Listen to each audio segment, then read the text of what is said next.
அன்பும் கருணையும் கொண்ட கடகராசி அன்பர்களே, முதல்ல வாழ்த்துக்கள். இந்த சனி பயிற்சி பற்றி பேச முடியும். ஏன்னா உங்கள் அஷ்டமத்து சனி விலகிறது. 1947 சுதந்திரம் பெற்றபோது எப்படி இருந்ததோ இல்லையோ, நீங்கள் அந்த ஃபீல் அடைய போகிறீங்க. சுதந்திரம்னா என்ன அப்படிங்கிறத. ஏன்னா கொஞ்சம் நஞ்ச பிரச்சனையாக இந்த அஷ்டம சனியில் இருக்கும்போது கணவன் மனைவி சம்பந்தப்பட்ட பிரச்சனைகள் திருமணத்தை நடைபெறாமல் பிரச்சனை நிறைவேற்ற நடக்கவே இல்லை. திருமணம் வரைக்கும் சென்ற தடை ஏற்பட்டது. எதிரிகள் தொந்தரவு, தொழிலில் வேலை போயிருமா போகாதா இதே வச்சுக்கிட்டு எந்த முடிவு எடுக்க முடியாமல் இருந்தீங்க. அவமானங்கள், ஒன்று நல்லது செஞ்சால் கெட்டதாக வந்து நிற்கிறது. விரயம், அதில் ஷேர் மார்க்கெட்டில் விட்ட பணங்கள், தொழிலில் நம்பி கொடுத்த வராத பணங்கள், இது மாதிரி சொல்லிட்டு அத்தனை கஷ்டத்தை அனுபவிச்சிட்டிங்க. நீங்களே ஒரு பாதி ஜோசியர் ஆகிட்டீங்க. ஃபஸ்ட்டு ஜோசியர் ஆனதுக்கு வாழ்த்துக்கள். நான் அத்தனை கடகராசிக்காரங்க ஜோசியம் பார்க்கும்போது நாங்கள் சொல்ல தேவையில்லை, அவங்களே சொல்லுவாங்க. ஏங்க சார், மார்ச் 29 நைட்டு பயிற்சி அடையுது இல்லையா, அப்போ 2027 வரைக்கும் ஜூன் வரைக்கும் இருக்கா? இந்த அளவுக்கு அவங்களுக்கு அப் டு டேட்டாக இருக்கீங்க. ஃபஸ்ட்டு வாழ்த்துக்கள். நானும் உங்கள் ஸ்ரீ சுபம் விஜயகுமார். அனைவருக்கும் வணக்கம். நிறைய பேர் கமெண்ட் பண்ண, போன வீடியோஸில் கமெண்ட் பண்ண, அதையும் இன்க்ளூட் பண்ண போகிறேன். புதுசாக பார்க்குறாங்க, சப்ஸ்கிரைப் பண்ணிக்கோங்க, உங்கள் நண்பர்களுக்கு ஷேர் பண்ணுங்கள். முதல்ல உங்களுக்கு அஷ்டம சனி விலகுவதை மிகுந்த யோகத்தை கொடுக்க போகுது. இல்லை, குறிப்பாக சில காலங்கள் பார்த்திங்கன்னா சில மாதங்கள் உங்கள் ராசிக்கு 11 குரு பகவான் பயணித்து கொண்டிருக்கிறார். உங்கள் ராசியில் செவ்வாய் வர கொஞ்சம் மாதத்தில் ஆரம்பத்தில் இருப்பார். இது சந்திரமங்கல யோகமாகவும் யோகங்கள் அதிகமாக வேலை செய்கிற காலகட்டமாக இருக்குது. இதுக்கு பின் குரு பயிற்சி, குரு இதெல்லாம் சேர்ந்து கலவையாக நிறைய விஷயங்கள் செய்ய போகுது. அது ஒன்று நான் பார்க்க போகிறேன்.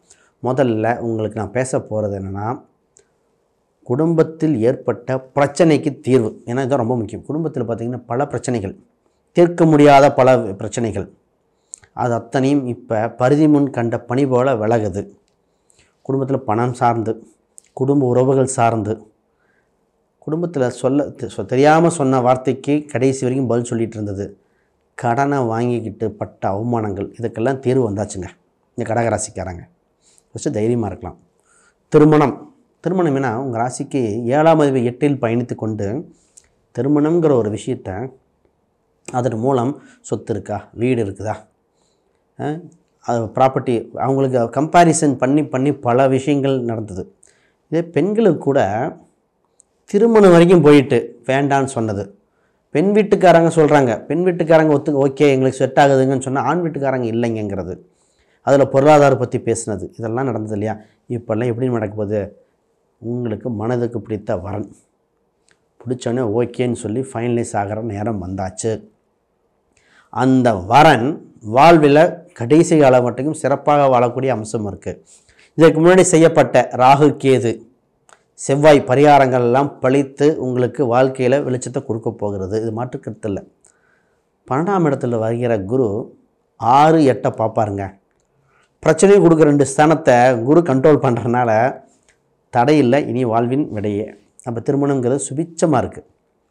போன வருஷம்லாம் ஒரு சிலருக்கு டைவர்ஸ் வரைக்கும் போனேன், திருமணம் உடம்புல ஒரு சிலருக்கு நடந்துருச்சு. இப்போ இவங்களுக்கு தான் பார்த்தா திருமணம் முறிவு வரைக்கும் போனவங்களுக்கு சேர்ந்து வாழ ஒரு வாய்ப்பு கொடுக்க போகிறார். நல்ல முடிவாக எடுத்துக்காங்க. ரைட். ஆல்ரெடி பிரிஞ்சவங்களுக்கு புது திருமண வரன் தொழில் ரீதியாக இம்ப்ரூவ்மெண்ட்டு கொடுக்க வந்திருக்கார். இதை பார்த்துக்கங்க. ஆக மொத்தம் வளர்ச்சி தான். ரைட்டு. ஃபஸ்ட்டு வேலை சம்மந்தப்பட்ட விஷயத்தை பார்ப்போம். அது ரொம்ப நல்ல விஷயம். ஏன்னா உங்களுக்கு ராசிக்கு 6ஆம் இட அதிபதி 12லேருந்து 6ஆம் இடத்தை பார்க்கணும். வேலை ஸ்தானங்கள் வலுப்பெறுகிறது. 12 தொடர்பு. அப்போ வெளிநாடு வேலை, சம்பள உயர்வு, வேலை செய்கிறது தொந்தரவுகள் இருக்குது குறைகிறது. நீங்கள் செஞ்ச வேலைக்கு உங்களுக்கு அங்கீகாரம். இதில் இன்சென்டிவ்னு சொல்லுவாங்க. ஒரு சிலரில் வேலை செஞ்சால் இன்சென்டிவ் வருமானம் இதெல்லாம் தராமல் இருந்தது கிடைக்க போகுது. நிறைய பேர்த்துக்கு அப்ரிஷியேஷன் உண்டு. ஃபிக்ஸ்டு டெபாசிட், அதில் போய் ஒரு சிறு அமௌண்ட்டு போட போகிறீங்க. இப்போ தான் கேள்வி வரும், கடன் அடைச்சா போதுங்க, எங்கெங்கே ஃபிக்ஸ்டு டெபாசிட் சேர்த்துறது? உங்கள் அமைப்பு அப்படி கொடுக்குதுங்க. அப்போ கடனை அடைச்சி ஃபிக்ஸ்டு டெபாசிட்டில் போடக்கூடிய ஒரு சில ஆர்டி மாதிரி மாதம் சேர்த்துற யோகம் வந்திருக்கு. சிறு சேமிப்பு யோகமும் உண்டு.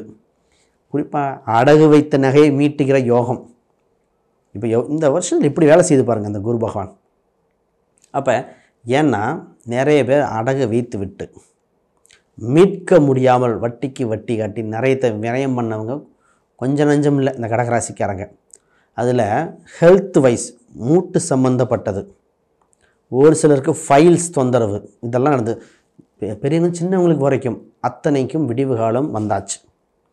அப்போ வேலைங்கிற விஷயத்தில் சுபகமாக இருந்து கடன் அடைக்கக்கூடியது, இம்ப்ரூவ்மெண்ட் உண்டு, ப்ரொமோஷன் உண்டு, இதெல்லாம் வளர்ச்சியை கொடுக்க போகிறது. தொழில், உங்கள் 10ஆம் அதிபதி செவ்வாய், அவர் 5ஆம் அதிபதி. நிறைய பேர் பார்த்திங்கன்னா மனதுக்கு பிடித்த தொழில் பண்ணிகிட்ருப்பாங்க. சக்ஸஸ் ஆன காலகட்டம். ஒரு சில குலதெய்வ பேர் வச்சுருக்கீங்க, ஒரு சில குழந்தை பேர் வச்சுருக்கீங்க, ஒரு சிலர் மனைவியின் பெயர் இல்லை கணவன் அவங்க பார்ட்னர் பேரை வச்சு பண்ணியிருக்கீங்க. இது அந்த மாதிரி வச்சு அந்த குறிப்பிட்ட பேர் வச்ச அம்சம் உள்ளவங்களுக்கு வளர்ச்சி இருக்கிறது. ஏன்னா ஒரு சூட்சமத்தினால தான் கரெக்டாக அந்த பேரை சொல்கிறேன். இப்போ உங்களுக்கு உறுதியாக நல்லாயிருக்கு. இதில் கலைத்துறையினர், சினிமா சம்மந்தப்பட்டது, கவர்மெண்ட் வேலை பார்க்குறவங்களுக்கு, இந்த லோக்கல் பாடி எலெக்ஷன், இப்போ அதான் கேள்வி. லோக்கல் பாடி எலெக்ஷன் நிறைய பேர் வெற்றி பெற்றிருப்பாங்க. அடுத்த வாழ்க்கை எப்படி போகும், அதெல்லாம் நல்லபடியாக போகக்கூடியது. இது ரீசெண்டாக டிசம்பர் பக்கத்தில் எலெக்ஷன் நிறைய பேருக்கு வருகிறது. அவங்கள நிறைய பேர் வெற்றி பெற போகிறது கடகராசி. ஆக மொத்தம் இது நல்லாயிருக்கு. எதில் கவனமாக இருக்கணும், கொலஸ்ட்ரால் அப்படிங்கிற விஷயத்த கவனமாக இருக்கணும். மருத்துவ செலவில் அது குழந்தை உங்களோட குழந்தை சம்மந்தப்பட்ட குழந்தைக்காக சின்ன சின்ன மருத்துவ செலவு வரப்போகுது. அப்போ நீங்கள் கவனம் செலுத்த உங்கள் ஹெல்த்தை பார்த்துட்டு நல்லா இருக்காமீங்க. நீங்கள் பார்க்க வேண்டியது உங்கள் குழந்தையோட, உங்கள் வீட்டில் இருக்கிற பெரியவர்களோட ஹெல்த் சம்மந்தப்பட்ட கொஞ்சம் கவனம். போன டைம் தான் தாய் தந்தையருக்கு ஹெல்த் பார்த்து கொஞ்சம் சரியாயிருக்கு. இப்போ வேறு ஒரு பெரியவங்களுக்கு தொந்தரவு வருகிற காலம், இதை கொஞ்சம் கவனமாக வச்சுக்கணும். ஏன்னா கிரகங்கள் நல்லதும் கொடுக்கும், சில அசமம் கொடுக்கும், அதையும் கவனிச்சுக்கணும். அடுத்து முக்கியமாக சைன் போடக்கூடாது இந்த நேரத்தில். மற்றவங்களுக்கு நான் ஜாமீன் கையெழுத்து இதெல்லாம் போடுற யோகம் இல்லை. அப்போ அது வேலைக்கு அங்கே வேலை இவர் நல்லா பண்ணுவார், கடனுக்கு கையெழுத்து போடுற யோகம் இல்லை கடகராசிக்கு. அது இந்த கால கடன் ஒருத்தர் கட்டுவார் அப்படின்னு.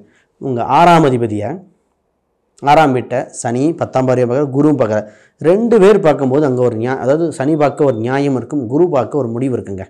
அப்போ உங்களுக்கு ஒரு நல்ல விஷயம் நடக்குது. இது மற்றவங்களுக்கு நீங்கள் எடுத்துக்கூடாது. இந்த நேரத்தில் சார் ஏதோ லோன் வாங்கி இம்ப்ரூவ் பண்ணலாமா, பண்ணலாம். வீடு கட்டுறேன், வீடுக்கு லோன் ப்ராசஸ் பண்ணலாம். உங்களுக்கு ஹெல்த்தில் இம்ப்ரூவ்மெண்ட் இருக்குமா, இருக்கலாம். ஆனால் மற்றவங்களுக்கு சைன் போட்டு மற்றவங்க லோன் அப்ரூவல் பண்ணக்கூடாது. இஎம்ஐ ஸ்கிபிள் பாதிக்கும். இப்போ வீடோ இடமோ ஒன்று விற்றுட்டு வேறு வாங்குகிற யோகம் உண்டு. குறிப்பாக பழைய பைக்கெலாம் வச்சுருப்பாங்க, பழைய பைக் வச்சது, சைக்கிள் இந்த மாதிரிலாம் சேல்ஸ் பண்ணிவிட்டு புது பைக் வாங்குறது, பழைய காரு இதெல்லாம் வச்சுட்டு அதை விற்றுட்டு வேறு வண்டி வாங்குகிற யோகங்கள் வந்திருக்கு. இப்போ அடுத்த கேள்வி வரும், சரி எங்கள் ராசிக்கு 2ல் கேது வருது, என்ன பண்ணுறது? கேது குடும்பத்தில் சின்ன சின்ன தொந்தரவுகள் இருந்தாலும் வருமான ரீதியாக பெட்டராக இருக்கும். ஏன்னா வெளிநாடு வாய்ப்பு, நிறைய பேர் வெளிநாடு ட்ரை பண்ணிகிட்ருப்பீங்க. குழந்தை பிறப்புக்கு நல்லாயிருக்கு கேது. ஏன்னா கேதுங்கிறது சின்ன ஒரு ட்ரீட்மெண்ட். நிறைய பேர் குடும்பத்தில் இந்த ட்ரீட்மெண்ட் மூலம் வளர்ச்சி உண்டு. சொத்து சுகங்கள் சேர்க்குற யோகம் உண்டு. இந்த கேதுவை மட்டும் கொஞ்சம் கரெக்டாக கேர்ஃபுல்லாக ஹேண்டில் பண்ணிட்டிங்கன்னா இன்னும் யோகமாக இருக்கும். அதுக்கு அந்தந்த மாதத்தில் நான் வீடியோ போட்டுட்டு வரும்போது அந்த கேது ஒவ்வொரு மாதத்திலும் சூரியன் பயணிக்கும் பொழுது எப்படி இருக்கணும் அதை ஒவ்வொரு மாத ரீதியாக சொல்ல போகிறேன். அது உங்களுக்கு யூஸ்ஃபுல்லாக இருக்கும். பூர்வீக ரீதியான சொத்துக்கள் ஏற்பட்ட தடைகள் விலக போகுது. தந்தையின் மேல் இருந்த அவமானங்கள் இருந்தாலும் சரி, தந்தை கடலிலிருந்து மீண்டு வருவார். உங்கள் தாய் பிரச்சனைகள் விலகக்கூடியது. கணவன் மனைவி அந்யோன்யம் அதிகரிக்கப் போகிறது. குழந்தை பிறந்து அது மூலம் ஆதாயம் உண்டு. மாணவர்களுக்கு தான் இம்ப்ரூவ்மெண்ட். நிறைய மாணவர்கள் பார்த்திங்கன்னா எஜுகேஷன் படிக்க முடியாமல் ஸ்ட்ரகிள் ஏற்பட்டு டிஸ்கன்யூ பண்ணலாமான்னு வரைக்கும் போய் மீண்டு வந்தவங்க பல பேர். ஏன்னா கால சூழ்நிலை அப்படி இருந்திருக்கு அஷ்டமச்சனினால். அந்த இதிலிருந்து மீண்டு வரப்போகிறீங்க. புதிய தொழில் ஆரம்பிக்க போகிறீங்க. புதுசாக ஒரு தொழில் வேலைக்கு போயிட்டு இருந்தாலும் சரி, ஒரு புது தொழில், புதிய பரிமாணம் ஏற்படுகிறது. சொத்து சுகங்கள் சேர்க்கிற யோகம் உண்டு. அதில் சார் நாங்கள் எங்கள் பூர்வீக ஊரில் கட்டணும் அப்படின்னு ஒரு வெறி வருகிறோம். பூர்வீக ஊரில் கட்டக்கூடிய யோகம் வந்திருக்கு. இந்த மாதிரிலாம் வந்திருக்கு. சரி, ஒரு சில வீடியோக்களை கமெண்ட் பண்ணிங்க, அதையும் சொல்லிவிட்டு நான் நிறைவு பண்ணுறேன். அதற்கு முன்னாடி யாருக்கா ஜாதகம், பிரசன்னம், வாஸ்து, நியூமராலஜி பார்க்கணும், எண்களை தொடர்பு கொள்ளுங்கள். குறிப்பாக ஏதாவது இந்த வீடியோவில் டவுட்டுகள் இருந்தால் கீழே கமெண்ட் பண்ணுங்கள், பதில் கொடுக்குறேன். ரைட். இப்போ கேள்வி போன டைம் கேட்ட கேள்விகளில் எங்களுக்கு செய்வினை இருக்குமா, செய்வினை இருந்தால் என்ன பண்ணுறது, திருஷ்டி தோஷம் இருக்கா? ஏன்னா இந்த நேரத்தில் அப்படி நிறைய கேள்விகள், செய்வினை, திருஷ்டி தோஷங்கள் இருக்கா, மனதளவில் நெருக்கடி இருந்தது, இது என்ன காரணமாக இருக்கும், இந்த மாதிரி ஒரு கேள்விகள் இருந்தாலே அதுக்குண்டான பதில். ஃபஸ்ட்டு செய்வினை, இது ஒரு சிலருக்கு இந்த முதல்ல அந்த அஷ்டமச்சனி காலத்தில் அந்த மாதிரி பாதிப்பு வருகிற காலகட்டமே. இனி அந்த மாதிரி நடக்க வாய்ப்பில்லை. அந்த மாதிரி இருக்கிறவங்க அம்பாள் கோயில்கள், இப்போ 2-3 இடத்துல சொல்கிறேன், இது அங்கே சென்று வந்தால் நல்லாயிருக்கும். கேரளா பக்கம் இருந்தால் சோட்டானிக்கரை பகவதி அம்மன் கோயிலுக்கு போயிட்டு வந்தால் பெட்ரு. இந்த கோவை மாவட்ட இந்த பக்கத்தில் பண்ணாரி அம்மன் அல்லது மாசாணி அம்மன் இந்த கோயிலுக்கு போயிட்டு வந்தால் ரொம்ப இந்த பிரச்சனைக்கு தீர்வு உண்டு. சமயபுரம் மாரியம்மன் எல்லாமே அம்பாள் தான். இந்த இடத்துக்கெலாம் போயிட்டு வரும்போது திருஷ்டி தோஷம் செய்வினையாக இருந்தாலும் இதெல்லாம் குறையக்கூடியது. அதை எடுக்கக்கூடிய கரெக்டான ஆட்கள் கிடப்பாங்க. உங்களுக்கு அதிலிருந்து எந்த மாதிரி ஒரு சில வழிபாடுகள் பண்ணி வெளியே வரக்கு ஞானம் கிடைக்கும் என்று மாற்றுக்கருத்தில். அதுக்கப்புறம் எந்த தோஷங்களும் வர வாய்ப்பு இல்லை. ரைட். இதில் ஆல்ரெடி பண்ணி உடல் ரீதியாக பாதித்தவங்க இப்போ நல்ல மருத்துவம் கிடச்சி டெவலப் ஆவாங்க. இனிமேல் அந்த மாதிரி நடக்க வாய்ப்பு இல்லை. அது ஜாதக ரீதியாக தசாபுத்தி ரீதியாக பார்த்து உறுதிப்படுத்திக்கணும். இப்போ ஒரு சில ராசி எண்கள் நிறங்கள் ரொம்ப பயனுள்ளதாக இருக்குங்க. குறிப்பாக பார்த்திங்கன்னா 2ஆம் நம்பர், 9, 3ஆம் நம்பர் இதெல்லாம் பயன்படுத்துறதுக்கு ரொம்ப யூஸ்ஃபுல்லாக இருக்கும். திங்கள், வியாழன், அப்புறம் செவ்வாய்க்கிழமை இதெல்லாம் ரொம்ப நல்லா இருக்கும். செவ்வாய்க்கிழமை கூட முக்கியமான விஷயத்தை பயன்படுத்தலாம். இது ரொம்ப யூஸ்ஃபுல்லாக இருக்கும்.